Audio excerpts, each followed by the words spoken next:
വെള്ളാങ്കല്ലൂർ പൂവത്തും കടവിൽ കനോലി കനാലിൽ കൂടുകെട്ടി വളർത്തിയിരുന്ന മത്സ്യങ്ങൾ ചത്തുപൊന്തി 25 ലക്ഷം രൂപയുടെ നഷ്ടമുണ്ടായതായി കർഷകർ.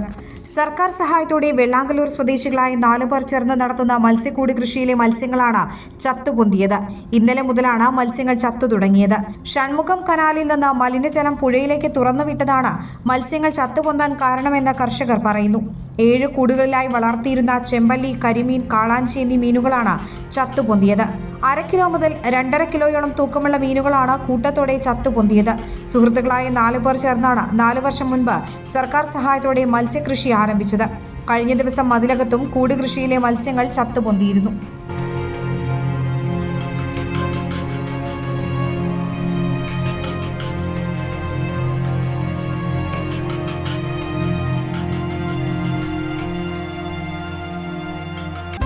സുവർണ സ്വപ്നങ്ങൾക്ക് പൊന്നിൻ സാക്ഷാത്കാരമേകിയ മുഗൾ ജ്വല്ലറി ഇപ്പോൾ നമ്മുടെ 3 പീടികയിൽ.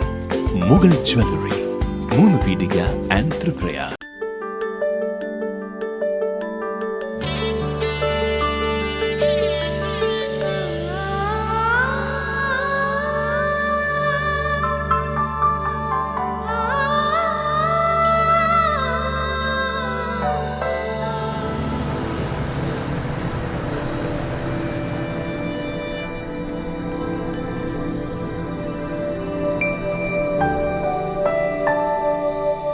നിങ്ങളുടെ അധ്വാനത്തിന് സത്യമുണ്ട്, ഞങ്ങളുടെ സ്വർണത്തിനും.